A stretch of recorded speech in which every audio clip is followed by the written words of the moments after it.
السلام علیکم ورحمۃ اللہ وبرکاتہ۔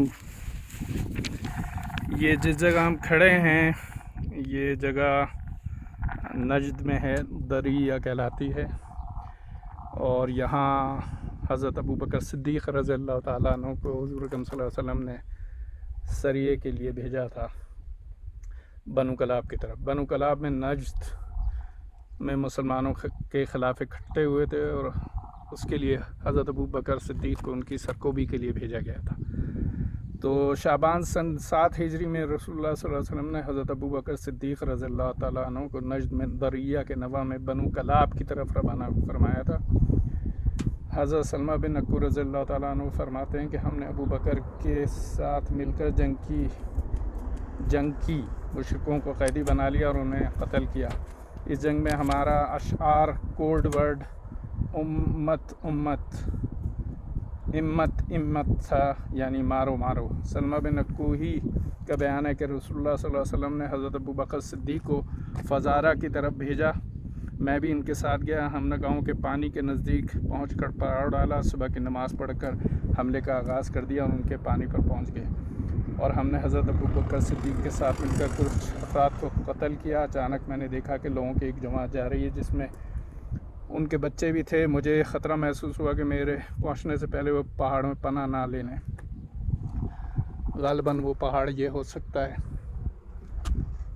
میں نے آگے ایک تیر پھینکا جس سے دیکھ کر وہ رک گئے۔ ان میں فزارہ قبیلے کی ایک عورت جا رہی تھی جس پر چمڑے کا لباس یا ٹکڑا تھا، اس کے ساتھ عرب کی خوبصورت ترین اس کی بیٹی بھی تھی۔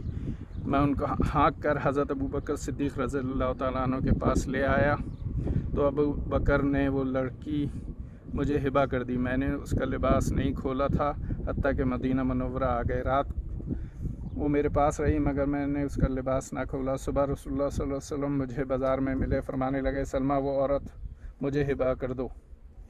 میں نے کہا اے اللہ کے نبی، وہ مجھے بہت اچھی لگی اور میں نے ابھی تک اس کا لباس نہیں کھولا۔ چنانچہ آپ رسول اللہ صلی اللہ علیہ وسلم خاموش ہو گئے۔ اس سے اگلے دن رسول اللہ صلی اللہ علیہ وسلم پھر مجھے بازار میں ملے جب کہ میں نے اس عورت کا لباس نہیں کھولا تھا، فرمانے لگے اے سلمہ وہ عورت مجھے ہبہ کر دو۔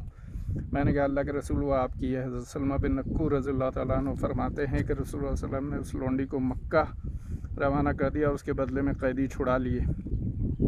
نجد تہامہ یعنی ساحلی میدان، اور غور یعنی نشیبی زمین کے بالمقابل بلند زمین کو نجد کہتے ہیں۔ اس سے مراد مطلق سطح مرتفع ہے۔ نجد کئی ایک مقامات کو کہا گیا ہے جس میں نجد یمن، نجد حجاز اور نجد العوز وغیرہ شامل ہیں۔ اسلام سے قبل نجد کا خطہ یمامہ عرب میں غلے کا ذخیرہ سمجھا جاتا تھا۔ یہاں کا نخلستان بھی مشہور ہے۔ یہاں کے باشندوں نے آٹے اور کھجور کی آمیزش سے اپنے دیوتا کا بت بنا رکھا تھا۔ ایک مرتبہ قحط کی وجہ سے لوگوں نے آؤ دیکھا نہ تاؤ اپنے دیوتا کے ٹکڑے ٹکڑے کر کے ہڑپ کر گئے۔ تب رقیب قبائل نے ان کے بارے میں کہا اکلت حنیفۃ ربہا زمن التقم والمجاع۔ بنو حنیفہ اپنے مشکل کشا دیوتا کو مشقت اور بھوک کے زمانے میں کھا گئے۔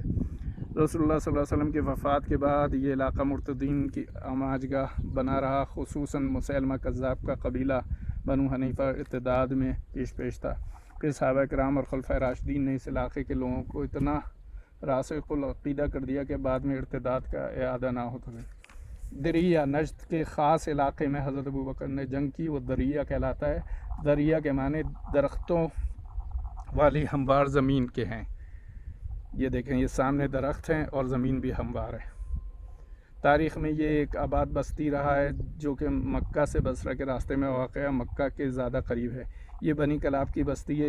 یہاں بنو سعد اور بنو عمرو بن حنظلہ نے لشکر جمع کر رکھا تھا، پھر وہ صلح کے طلبگار ہوئے۔ بعض کے قول کے مطابق یہ دریا بنت نزار کی طرف منسوب ہے۔ اسماع نجد کے پانی کنویں شمار کرتا ہوا کہتا ہے الشرف نجد کا مرکزی علاقہ ہے اور دریا اس کی چراگاہ ہے۔ بصرہ سے آنے والے حجاج جدیلہ اور تفخہ کے درمیان اس دریا کی چراگاہ میں اترتے ہیں۔ پہلے اس چراگاہ کو حضرت عمر رضی اللہ تعالیٰ عنہ نے محفوظ کیا۔ جزاک اللہ خیراً و احسن الجزا۔